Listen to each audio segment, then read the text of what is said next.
John Bandi ni waziri lakini ameongea vibaya kuhusiana na Wakikuyu. Nataka msikize. Amesema in fact nikikut, Wakikuyu ni wajinga, wanaua watu, wana support Ruto na sisi hatukuua Wajaruo ambao walisupport Uhuru. Huyu sasa ni CS Bandi. Anaongea hivi na wachezea video sahi. Lakini wacha kwanza niwaulize. Kwani sisi Wakikuyu tulikosea nani?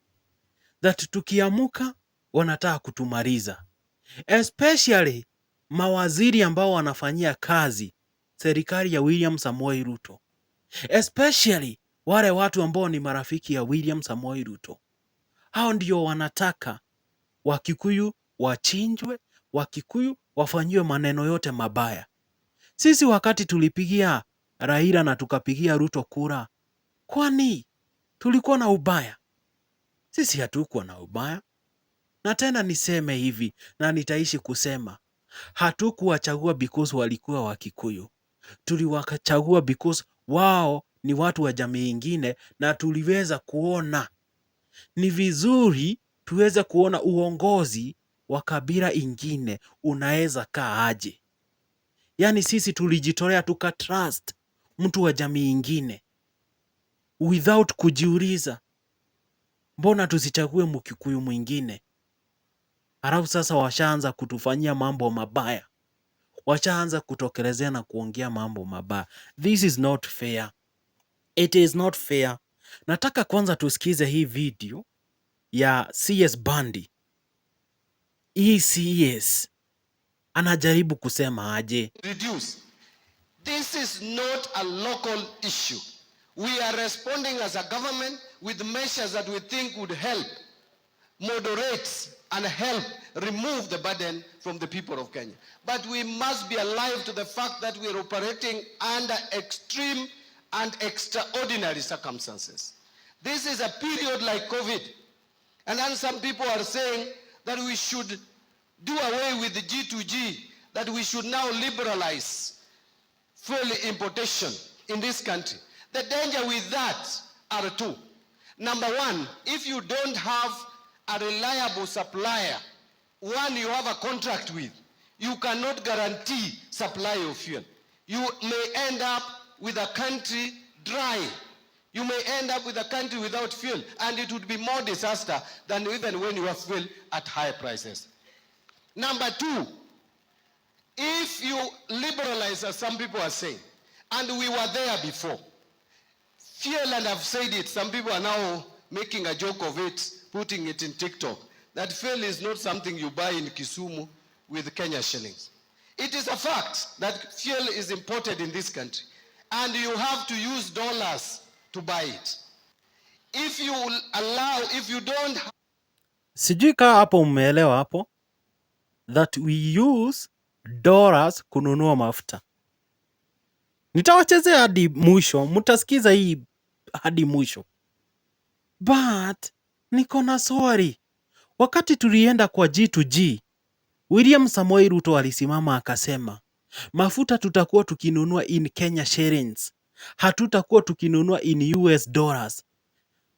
President Ruto ulisimama hapa ukatuambia wakati tunanunua mafuta in dollars inakuanga so expensive na inafanya dola ziishe huku Kenya. Ukasema ni vizuri tuanze kununua mafuta in Kenya shillings, itakuwa mzuri na itakuwa stable na itasaidia hii nchi. Then huyu ni CS Bandi anakukana hadharani.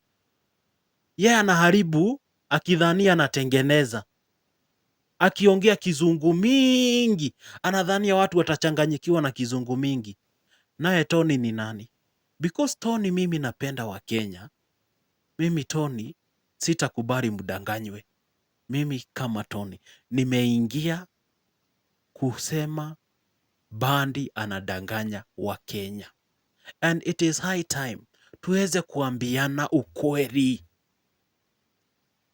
Wanaongeza bei alafu wanajifanya hawakuongeza.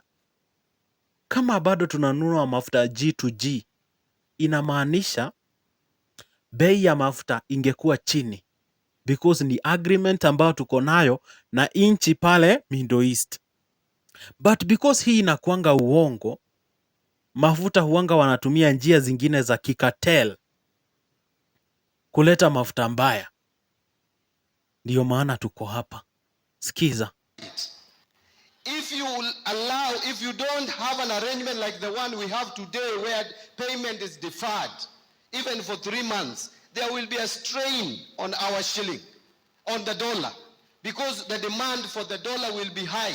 And once the demand on the dollar is high, the dollar will strengthen against the shilling and the exchange rate will rise. You will find that instead of shilling exchanging to the dollar at 129 or 130, it may go to 160, even 180.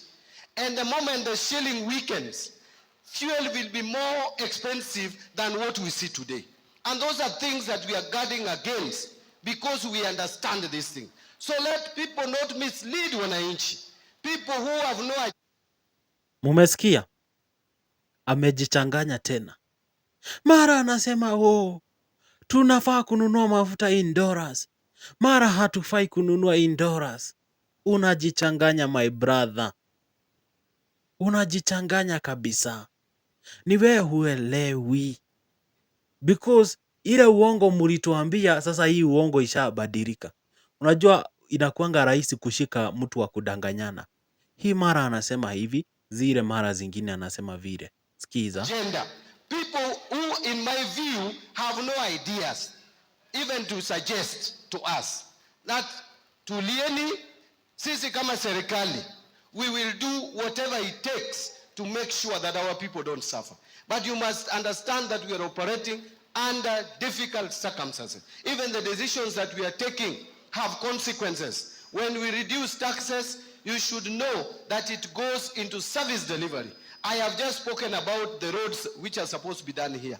Those roads would not be done if we don't get money, if we don't have taxes, if we remove all the taxes. We will not even be able to pay people salary.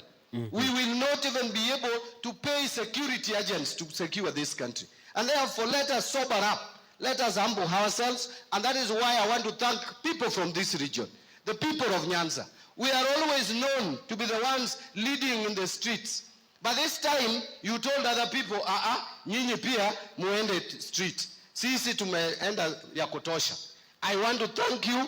We look for solutions peacefully in a manner that we dialogue, not a manner where we incite our ethnic communities to be the ones burning shops, to be the ones killing people. In fact, something that I must condemn here as I finish. We have had people with different opinions in this region. I remember even when Uhuru Kenyatta was running for the first time in 2013, there are people who are wearing Uhuru's t-shirt in this region. And we did not kill anyone just because they exercised their democratic right.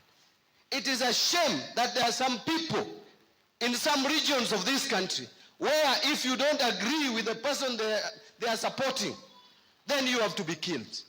That the mere fact that you put a tattoo of someone they don't want, you are burnt to death. That must be condemned, that should not be tolerated, and those people must be called out for what it is. And their leaders have not even condemned. You know, ni vibaya sana CS kudanganyana.